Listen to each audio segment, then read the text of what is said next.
बहुत समय हो गया है जब मैंने अपनी माँ कैटी, अपने पिता डेविड और अपने भाई ऑलिवर को आखिरी बार देखा था।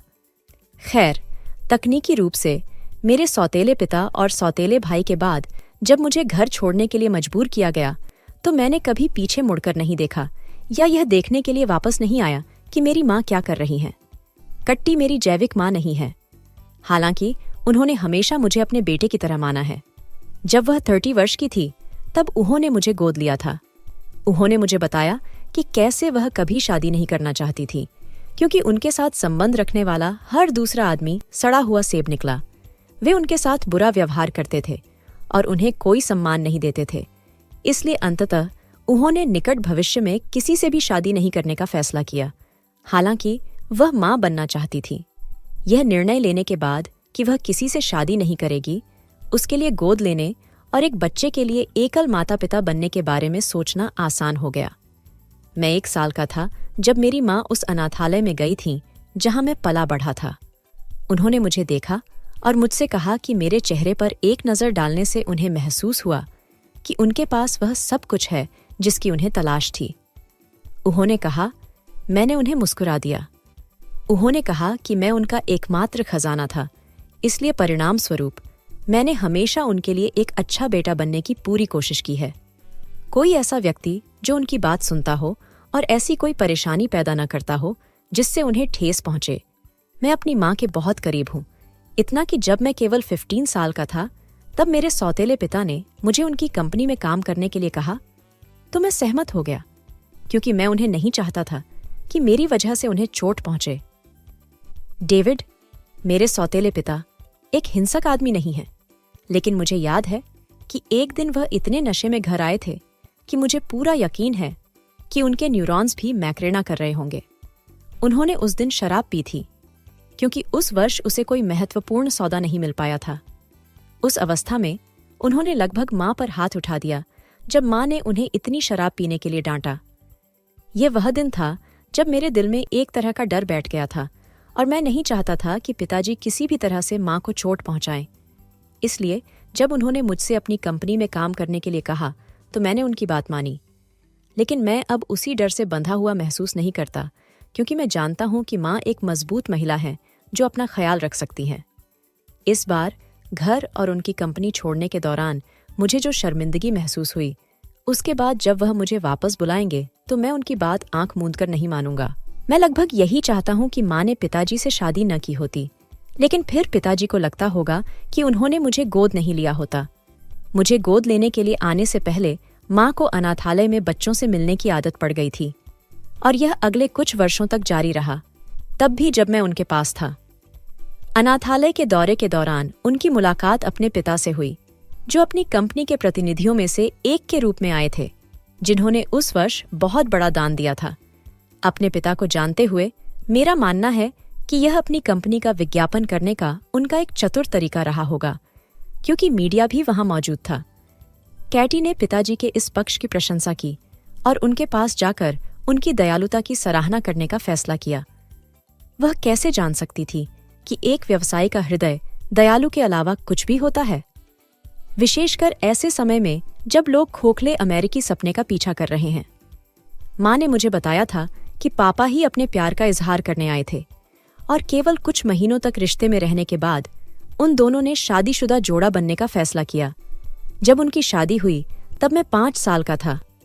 मेरा विश्वास करें जब मैं कहता हूं कि पिताजी अपने एला मोटर्स के अलावा किसी भी चीज से प्यार कर सकते हैं, जो हमारे राज्य मिशिगन में मोटर सिटी के चमकते सितारों में से एक है। मुझे यकीन है एला मोटर्स रात में उनके सपनों में जरूर आएगी। वह इसका नाम लेते हैं और इसके लिए जीते हैं। जाहिर है वह इसके लिए जिएंगे क्योंकि उन्होंने इसे अपने खून, पसीने और आंसुओं से सींचा है, और मैं भी यही करने आया था, अपनी किशोरावस्था और युवावस्था से एला मोटर्स को सींचता हुआ। जब मैं अपनी किशोरावस्था में कंपनी में शामिल हुआ तो मैंने मैकेनिक के रूप में काम करना शुरू कर दिया था। वाहनों का नियमित रखरखाव और मरम्मत करता था। ऐसा लगता है जैसे मैंने अपने सौतेले पिता की कंपनी को वीआईपी टिकट दिया था जब मेरे सौतेले भाई ऑलिवर को यूके में स्कोन्स और चाय का आनंद लेने के लिए वीआईपी टिकट और बोनस मिला था। पिताजी ने हमेशा ऑलिवर को, जो मुझसे 5 साल छोटा है, बिना लाभ या ब्याज मांगे अपना अनुग्रह और समय दिया था। पिताजी के पास ओलिवर के लिए योजनाएं थीं। वह चाहते थे कि वह कैम्ब्रिज में MBA की पढ़ाई करें और फिर जापान चले जाएं, ताकि वह वहां ऑटोमोबाइल उद्योग के विशेषज्ञों से सीख सकें। पिताजी के पास मेरे लिए भी योजनाएं थीं। उन्होंने मुझे महत्वाकांक्षी होने के लिए प्रोत्साहित किया और कहा कि अगर मैं एक दिन CEO की कुर्सी पर बैठना चाहता हूं तो कड़ी मेहनत करूं। चूंकि मैं अनुभवहीन था, मैं समझ गया कि पिताजी ने मुझे CEO बनाने की कभी योजना नहीं बनाई थी। वह बस यही चाहते थे कि जब तक ओलिवर अपनी जापान यात्रा से वापस न आ जाए, मैं लगन से काम करता रहूं। वास्तव में मुझे अपने पिता की उस छोटी सी चाल के लिए आभारी होना चाहिए जो शहद में डूबे प्रोत्साहन के रूप में छिपी हुई थी, जिसने मुझे हर दिन कड़ी मेहनत करने के लिए पर्याप्त महत्वाकांक्षी बना दिया। मैंने काम करने की एक नैतिकता विकसित कर ली थी और कंपनी में लोग मुझे पहचानने लगे थे। जैसे ही मैं 22 साल का हुआ, मैंने एला मोटर्स के बारे में सब कुछ सीख लिया। सामग्री आयात करने से लेकर विनिर्माण तक, सौदे हासिल करने से लेकर अंतिम डिजाइन लॉन्च करने तक। मुझे यकीन है कि मैं एला को उसके मोटर्स के बारे में मेरे पिता से अधिक जानता था। मैं डींगे नहीं मार रहा हूं, न ही मैं अपने पिता की कंपनी के लिए किए गए प्रयासों के बारे में कम गंभीर हूं। जब मैं 23 साल का हुआ तो पिताजी ने मुझे विनिर्माण विभाग का प्रबंधक बना दिया। मैं हर दिन कड़ी मेहनत कर रहा था और परिणाम स्वरूप मेरे सहकर्मी मेरा सम्मान करने लगे थे। CEO बनने का सबसे अच्छा तरीका क्या है यदि आपके सहकर्मियों की स्वीकृति प्राप्त न हो? हालांकि 2 साल बाद ही मुझे एहसास हुआ कि जीवन उन लोगों के लिए बेहद अनुचित हो सकता है जो कड़ी मेहनत करते हैं और भूल जाते हैं कि दुनिया रहने के लिए एक क्रूर जगह हो सकती है। ओलिवर UK में MBA पूरा करने के बाद घर वापस आ गया।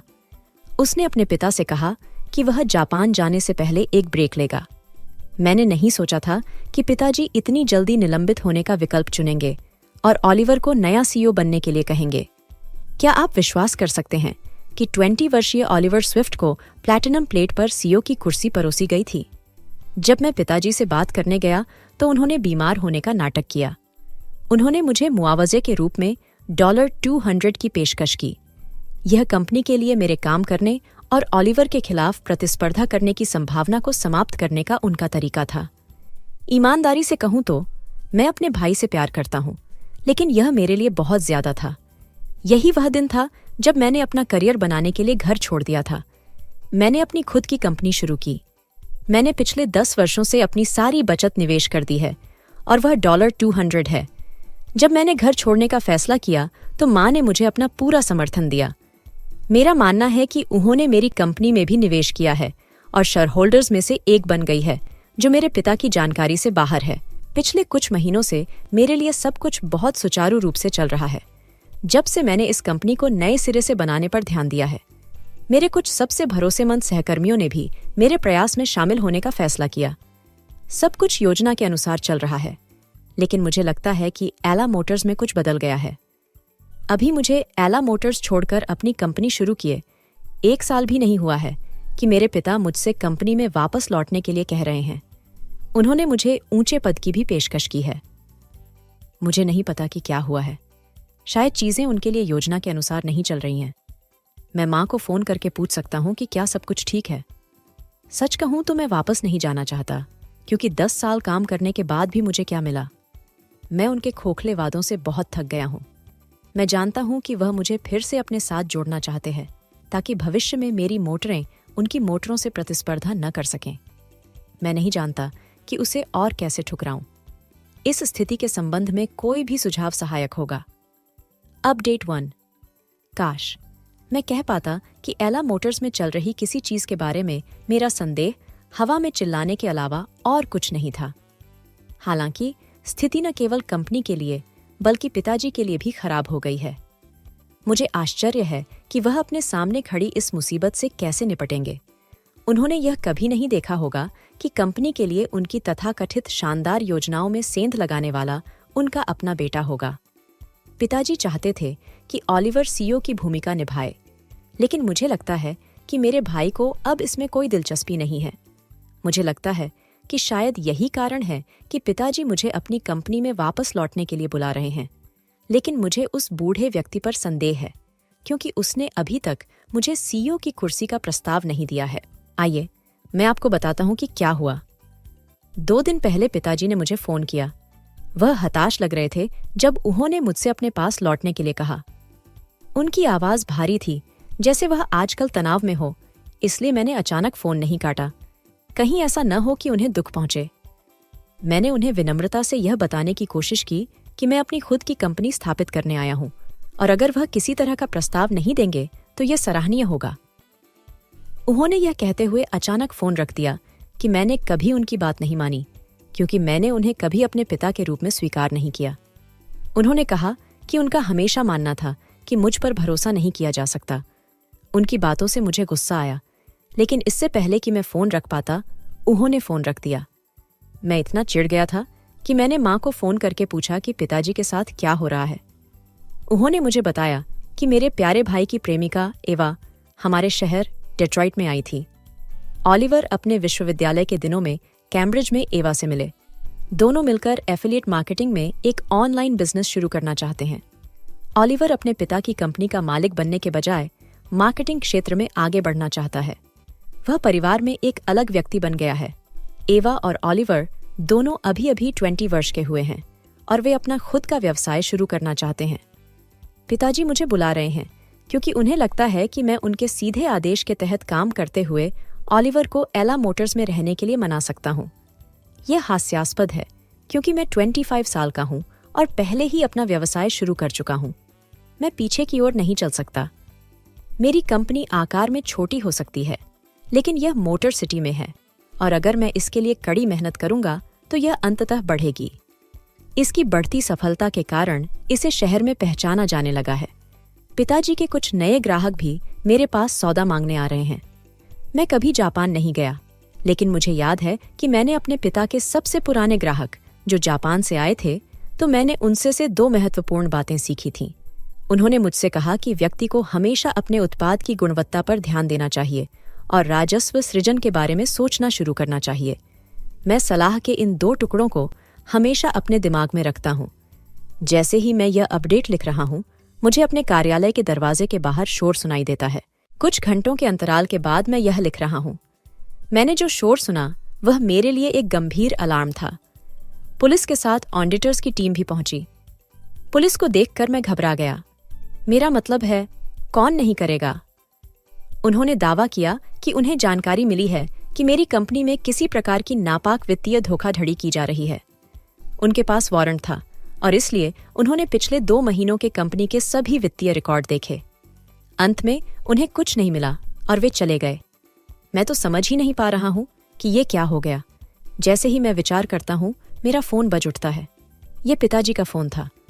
वह कहते हैं कि मैं उनके पास लौट जाऊं, अन्यथा मेरे साथ ऐसी चीजें होती रहेंगी। पूरी ईमानदारी से कहूं तो मुझे संदेह था, लेकिन यह जानकर कि यह मेरे पिता ने ही किया था, मुझे गुस्सा आता है।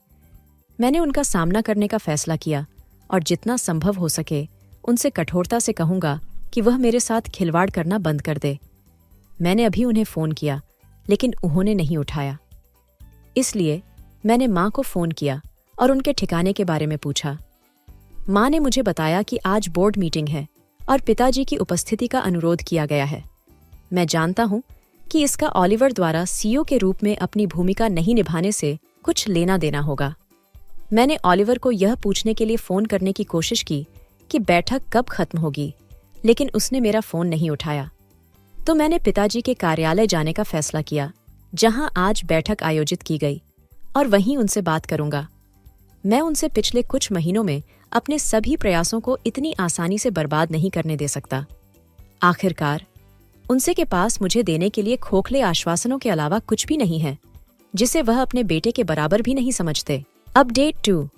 जब से मैंने पिछली बार आपको स्थिति के बारे में जानकारी दी थी, तब से बहुत सी चीजें घटित हुई हैं। काश मैं इसे अलग तरीके से व्यक्त कर पाता, लेकिन मेरे पिता वास्तव में एक दुष्ट व्यक्ति हैं। मैं उस दिन अपने पिता के कार्यालय गया जिस दिन उनकी बोर्ड मीटिंग थी। मैंने बैठक खत्म होने तक इंतजार किया। मुझे देखकर वह दौड़कर मेरे पास आया और मेरा हाथ जोर से पकड़ लिया। उन्होंने मुझसे गुणवत्ता नियंत्रण विभाग का निर्देशक बनने के लिए लगभग विनती की। पहले तो मैंने उन्हें क्रोध भरी नजरों से घूरा और साफ कह दिया कि वह जो भी कर रहे हैं उससे मुझे वापस नहीं आना पड़ेगा। वह मुझ पर अपनी चालें जारी नहीं रख सकते और मैं उन्हें इतनी आसानी से मुझे नष्ट नहीं करने दूंगी। मैंने उनसे पूछा कि क्या 10 साल तक उनके लिए काम करने के बाद उन्हें केवल मुझे मुआवजा देना होगा। उन्होंने ऑलिवर पर अपनी निगाहें फेर लीं, जो अभी भी कार्यालय के अंदर निर्देशक मंडल के सदस्यों में से एक से बात कर रहा था। मैंने अचानक अपना हाथ उसकी पकड़ से खींच लिया और उसे आखिरी चेतावनी दी। मुझे जाना था।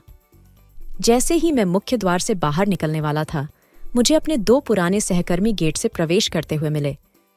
उन्होंने मेरे चेहरे पर झुंझलाहट के भाव के बारे में पूछा और मैंने उन्हें बताया कि जब से ऑलिवर ने कंपनी छोड़ने का फैसला किया है, तब से पिताजी इतने परेशान हो गए हैं।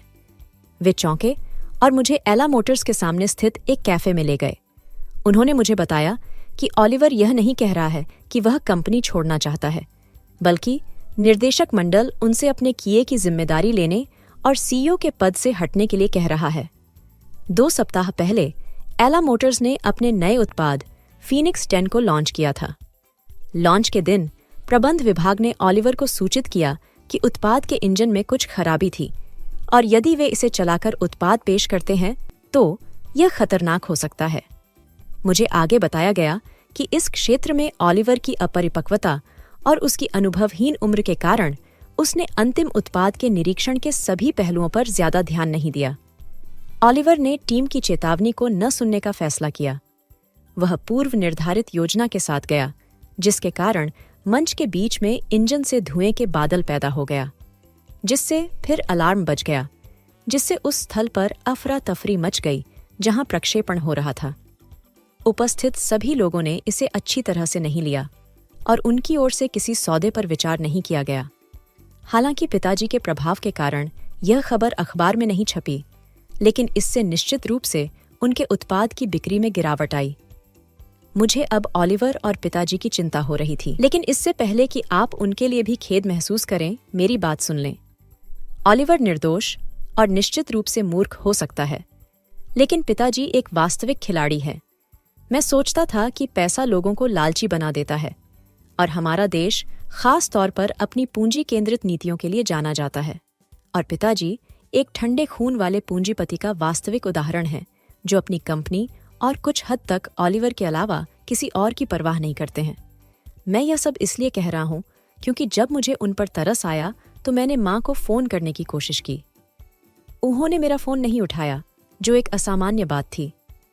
बाद में उस शाम उन्होंने वापस फोन किया और मुझसे मेरे नए अपार्टमेंट के पास कैफे में मिलने के लिए कहा। उन्होंने मुझे बताया कि उन्होंने मेरा फोन नहीं उठाया क्योंकि उस समय उनका अपने पिता के साथ झगड़ा चल रहा था। वह गुस्से में दिख रही थी और उनकी आवाज उस लुक को पूरा कर रही थी। वह मुझसे कहती है कि पिताजी चाहते थे कि मैं पद संभालूं ताकि बाद में वह मुझे ऑलिवर का दोष लेने के लिए मना सकें। उन्होंने मुझे मुआवजे के लिए एक और राशि देने की योजना बनाई। उन्होंने सोचा कि दोष लेने के बाद मैं अपनी कंपनी में लौट सकता हूं और इसकी सफलता की दिशा में काम कर सकता हूं, जैसा कि मैं पहले से ही कर रहा हूं। यह सुनकर मैं चिल्लाया, वह ऐसा सोच भी कैसे सकते हैं? उन्होंने कभी मेरी भावनाओं पर विचार नहीं किया और अब वह चाहते हैं कि मैंने जो कुछ नहीं किया उसका दोष मैं अपने ऊपर ले लूं, ताकि वह अपने अनमोल बेटे की रक्षा कर सके। अगर मां ने पिताजी को उनके कमरे में ऑलिवर से बात करते हुए नहीं सुना होता, तो मुझे कभी भी उनकी नकली भीख और हताश नजर के पीछे की असली बात का पता नहीं चल पाता। अब मैं सख्त तौर पर उन्हें सबक सिखाना चाहता हूं। मैं नहीं जानता कि कैसे, लेकिन मैं सचमुच चाहता हूं कि उन्हें पता चले कि ब्रह्मांडीय न्याय नाम की भी कोई चीज होती है, और मैं इसे उन तक पहुंचाने जा रहा हूं। अपडेट 3। जब मैं यह अपडेट लिख रहा हूं तो मैं प्रसन्न हुए बिना नहीं रह सकता। इस प्रसन्नता को उचित रूप से मेरा दोषपूर्ण आनंद कहा जा सकता है, क्योंकि मैं पिताजी के पास वापस जाने की योजना पर काम कर रहा हूं। मैं जानता हूं कि लोग कह सकते हैं कि मैं अपने पिता की तरह ही निर्दयी हूं। शायद उनके कुछ गुण मुझ में भी हैं। आखिरकार यह उनका प्रोत्साहन ही था जिसने मुझे समर्पित कार्य मानसिकता को बढ़ावा देने में सक्षम बनाया। मैं अपने सहकर्मियों का उसी तरह सम्मान करता था जैसे मेरे पिताजी अपने कर्मचारियों की कड़ी मेहनत का सम्मान करते थे। भले ही उन्होंने कभी मेरी बात का सम्मान नहीं किया, शायद इसलिए कि आखिरकार मैं वह व्यक्ति था जिस पर वह कभी भरोसा नहीं कर सकते थे। शायद उनकी अंतरात्मा सही थी। मैं भरोसा करने वालों में से नहीं हूं। मेरे सबसे भरोसेमंद स्रोत से मुझे यह दस्तावेज प्राप्त हुआ जिसमें एला मोटर्स के सभी ग्राहकों के नाम और सौदों के बारे में जानकारी थी। मैंने उन सौदों में दरार की तलाश शुरू की और बेहतर प्रस्तावों के साथ उनमें से कुछ ग्राहकों तक पहुंच गया, यह जानते हुए कि मेरी कंपनी अपने दायरे में पिताजी जितनी दूरगामी नहीं है। मैं इतना चतुर हूं कि उनके कुछ नए और पुराने ग्राहकों को छीन सकता हूं। पिछले सप्ताह मेरी सबसे बड़ी उपलब्धियों में से एक जापान से मेरे पिताजी के सबसे पुराने ग्राहक से एक सौदा प्राप्त करना रहा है, चाहे वह कितने भी छोटे क्यों न हो। वह वो व्यक्ति थे जिन्होंने मुझे व्यवसाय का विस्तार करने और उसे नई ऊंचाइयों तक ले जाने के 2 नियम सिखाए। सब कुछ योजना के अनुसार चल रहा है। माँ ने कल मुझे फोन किया और बताया कि ऑलिवर और एवा वास्तव में एक ऑनलाइन व्यवसाय शुरू करने जा रहे हैं। ऑलिवर ने पूरी जिम्मेदारी लेने का फैसला किया है, लेकिन फिर उसके पास पैसे नहीं हैं, इसलिए ऑलिवर की गलती की कीमत पिताजी को चुकानी होगी और मुझे यकीन है कि वह इसके बारे में सोचकर बहुत दुखी होंगे। नाश्ते के दौरान माँ से बात करते समय पिताजी ने कहा, काश मैं उनका जैविक पुत्र होता, तब उन्हें कंपनी मेरे हाथ में चले जाने की चिंता नहीं होती। मैं अपने पिता के ग्राहकों से सौदे चुराकर अपनी कंपनी का विस्तार करने आया हूं। मैं बस यही सोच रहा हूं कि पिताजी पिछले कुछ दिनों से कैसे शांत हैं। उन्होंने न तो मुझे फोन किया और न ही कंपनी में मुझे परेशान करने के लिए कोई जांचकर्ता भेजा। वह संभवतः उदास है क्योंकि उनकी कंपनी लगभग विनाश के कगार पर है। मेरा फोन बजता है और यह पिताजी का कॉल है। मैं इसे 1 घंटे के अंतराल में लिख रहा हूं। हालात बदतर हो गए हैं, मुझे नहीं पता क्या करना है। पिताजी को पता चला कि यह माँ ही थी जिसने पिताजी के कंप्यूटर से सूची चुरा ली और मुझे दे दी। वह जानते हैं कि यह माँ ही थी जिसने उन्हें धोखा दिया और उनके सभी ग्राहकों को चुराने में मेरी मदद की। वह जानते हैं कि मैं अपनी माँ से बहुत प्यार करता हूँ और अब वह मुझे धमकाने के लिए उनका इस्तेमाल कर रहे हैं। मैंने ऑलिवर को यह देखने के लिए बुलाया कि क्या वह घर पर है, क्योंकि वह मेरी अनुपस्थिति में माँ की रक्षा करने में सक्षम हो सकता है, खासकर इस महत्वपूर्ण क्षण में जब पिताजी पागल बैल की तरह जंगली हो सकते हैं। मुझे नहीं पता क्या करना है। मैं उत्तेजित हो रहा हूँ। मैं कैब से घर जा रहा हूँ, यह देखने के लिए कि माँ ठीक है या नहीं। मैं बस यही चाहता हूँ कि मैं आप तक समय पर पहुँच सकूँ। पिताजी ने मुझे सब कुछ ठीक करने और न केवल अपने ग्राहकों को बल्कि अपनी कंपनी को भी लौटाने और ऑलिवर का दोष लेने की धमकी दी है। उन्होंने मुझे एक और विकल्प भी दिया, जो था कि ऑलिवर की गलती के बदले में मुझे भारी मुआवजा देना होगा। मैं कुछ नहीं कर सकता। मैं सभी सौदे रद्द करने के लिए तैयार नहीं हूँ। मैं निश्चित रूप से मुआवजा नहीं देने जा रहा हूँ। हे भगवान, कृपया मुझे कोई अद्भुत समाधान दीजिए। अपडेट फॉर पिताजी का काम हो गया। पिछले अपडेट में मैंने उल्लेख किया था कि मैं कैसे घबरा रहा था। महज 1 हफ्ते में हालात एक बार फिर बदल गए हैं। जब मैं कैब में था, मुझे माँ की मैसेज मिली और उन्होंने मुझसे कहा कि चिंता न करें क्योंकि वह ठीक थीं। मैंने इसे ऊपर से एक संकेत के रूप में देखा। घर जाने के बजाय मैं पुलिस स्टेशन गया और अपने पिता के खिलाफ शिकायत दर्ज कराई। मैंने आखिरी फोन कॉल को प्रत्याशित घरेलू हिंसा के सबूत के रूप में प्रस्तुत किया और चाहता था कि पुलिस चीजों की जिम्मेदारी ले। पिताजी को पुलिस ने पूछताछ के लिए बुलाया था। ऑलिवर एवा के साथ कैम्ब्रिज के लिए रवाना होता है, जहां वे अपना व्यवसाय शुरू करना चाहते हैं। जब से ऑलिवर वापस आया, मुझे कभी उससे बातचीत करने का मौका नहीं मिला, लेकिन इस बार उसके जाने से पहले एक बड़े भाई के रूप में मैंने उसे एक सलाह दी। मैंने उससे कहा कि अगर वह किसी भी तरह का करियर या व्यवसाय स्थापित करने में सफल होना चाहता है तो अपने कार्यों के लिए जिम्मेदार और एक समझदार इंसान बने। मैंने उससे यह भी कहा कि अगर उसे मेरी मदद की जरूरत होगी तो मैं वहां मौजूद हूं। उसने अपनी गलती के लिए मुझे दोषी ठहराने की मेरे पिता की योजना में शामिल होने के लिए माफी मांगी। मैंने माँ से पिताजी को छोड़ने और मेरे साथ रहने के लिए कहा। पापा को पुलिस ने चेतावनी दी थी कि अगर उन्होंने मुझे या मम्मी को कभी परेशान किया तो उनके खिलाफ सख्त कार्रवाई की जाएगी। बाद में एक मीडिया हाउस ने अंततः एक लेख जारी किया जिसमें एला मोटर्स के ब्रांड न्यू फीनिक्स 10 के लॉन्च पर जो कुछ हुआ था उसे कवर किया गया। इस लेख ने कंपनी की प्रतिष्ठा को धूमिल कर दिया और इसके लिए और समस्याएं पैदा कर दीं। यही वह समय था जब कंपनी के निर्देशक मंडल ने मुझसे संपर्क किया। उन्होंने मुझसे स्थिति को नियंत्रित करने के लिए कहा और उन्होंने मुझे सीईओ का पद भी देने की पेशकश की। मैंने सुझाव दिया कि एला मोटर्स के आगे बढ़ने का केवल एक ही रास्ता है, और वह है कंपनी का मेरी कंपनी के साथ विलय करना। मुझे आश्चर्य हुआ, वे तुरंत सहमत हो गए। पिताजी जिस कंपनी की इतनी परवाह करते थे, वह उनके लालच, पूर्वाग्रह और कुटिल योजनाओं के कारण उनके हाथ से निकल गई। अंत में उनके पास अपनी बचत और ऑलिवर की साप्ताहिक कॉल के अलावा कुछ भी नहीं बचा था। कभी कभी माँ उनसे मिलने जाती हैं, लेकिन अगर मैं कभी उनसे मिलने जाऊं तो उन्हें उनसे माफी मांगनी पड़ेगी। अगर मैं इस अनुभव से कुछ सीख सकता हूं तो वह यह है कि अंत में लोगों को वही मिलता है जिसके वे हकदार होते हैं।